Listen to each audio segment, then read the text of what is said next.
안녕하세요. 연세반비 치과교정과 원장 백인규입니다.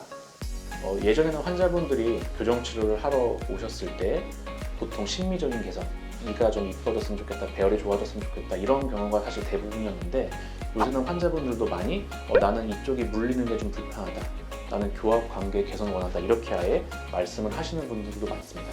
교합에 대해서도 환자분들도 관심이 많이 높아지신 건데, 정말 좋은 교합은 무엇이고 이상적인 교합이 무엇인지에 대해서 제가 설명을 드리겠습니다.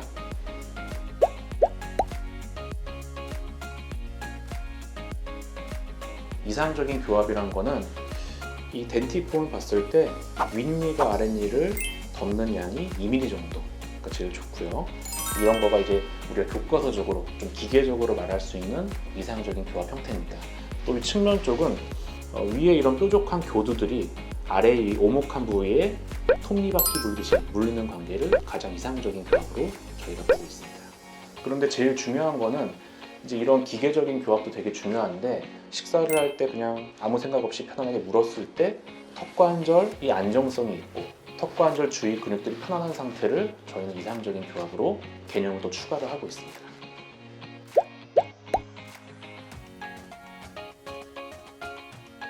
어떻게 보면은 윗턱 치열들은 우리 머리뼈에 고정이 되어 있는 부분이에요. 그리고 아래 치열들은 이 턱관절이 양쪽에 있음으로 해서 턱이 앞으로 움직일 수도 있고요. 그 다음에 약간은 또 뒤로 들어갈 수도 있고 좌우 측면으로 왔다 갔다 움직일 수가 있죠. 그래서 사실은 윗턱이 아래턱을 잘 가둬둘 수 있고 가이드를 할 수 있게 만들어주는 게 제일 좋은 턱뼈의 위치와 좋은 교합 관계라고 보시면 될 것 같아요.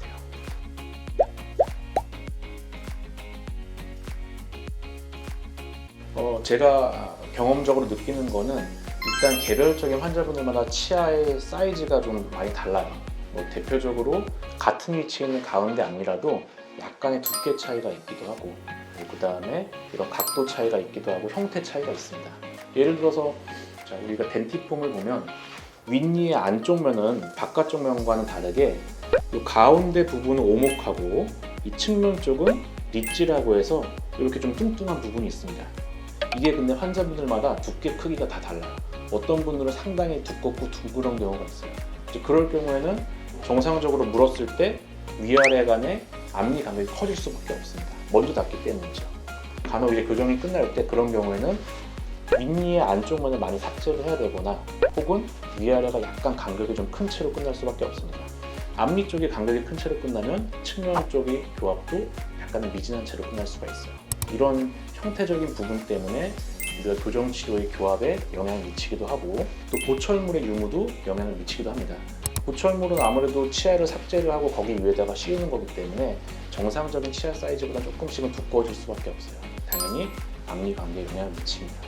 그리고 이제 교정치료 중에는 교합의 완벽한 안착을 좀 방해하는 요소들이 있을 수가 있는데, 대부분은 교정치료 마무리 시기 이전부터 마무리 시기까지는 위아래 악강 고무줄이라는 윗턱과 아래턱을 연결하는 고무줄을 낄 수가 있어요, 장치를 이용해서. 근데 이 고무줄은 환자분의 교합을 좀 더 안정화시키려는 목적으로 하는 건데, 본인이 좀 해야 되는 그런 불편함이 따르고 장기간 동안 장시간을 하루에 껴야 되는 좀 불편함이 따르기 때문에 간혹 환자분들 중에 열심히 안 하시는 분들이 있습니다.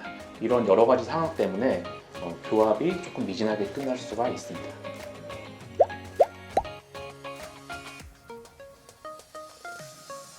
주로 아동 시기에 한정된 이야기일 수가 있는데요. 우리가 턱 위치를 예측해 볼 수 있는 것 중에 가장 좋은 지표는 보통 보호자분께서 우리 아이들이 무는 거를 봤을 때 앞니 위치예요. 예를 들어서 나는 편안하게 물었는데 아랫니가 윗니를 덮고 있다, 반대 교합이라고 하죠. 이런 경우에는 주걱턱 혹은 윗턱의 좀 저성장, 이런 거를 또 예측을 해볼 수가 있고요. 반대로 위아래가 물었는데 윗니가 상당히 많이 튀어나와 있고 아랫니는 안으로 쓰러져 있고 아랫니 입술이 자꾸 윗니 안쪽에 자꾸 들어간다, 이럴 경우에는 윗턱 돌출이나 흔히 얘기하는 무턱, 이런 것들을 좀 의심해 볼 수가 있습니다. 또 반대로 수직적으로는 한 10%에서 15% 정도 윗니가 아랫니를 덮어야 돼요. 나머지는 치아가 물었을 때도 노출이 돼야 됩니다. 근데 그렇지가 않고 물었는데 아랫니가 안 보이거나 깊게 보이는 과계교합 경우, 혹은 반대로 위아래를 물었는데 앞니 사이가 많이 벌어져서 자꾸 혀가 앞으로 나오는 이런 개방교합 경우에도 부모님들께서 보시고 미리 이제 해당 부분에 대한 부종교합을 차단할 수 있는 장치, 혹은 심한 골격 부조화의 경우에는 골격 성장 조절할 수 있는 정형 장치, 이런 것들을 통해서 미리 그런 부종교합들을 예방을 할 수가 있습니다.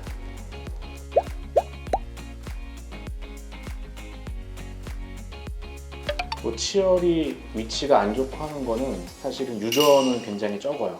턱 위치가 부조화가 있다, 예를 들어서 아래턱이 좀 나와 있는 거는 유전이 되게 큰데, 치아 위치가 개별적으로 울퉁불퉁하다, 이런 것들은 유전이 좀 적은 편이고, 대개는 이제 공간이 부족한데 치아 사이즈는 거기에 수용할 정도가 안 되니까 울퉁불퉁해지는 거거든요. 그래서 치열은 좀 유전이랑은 좀 거리가 좀 납니다.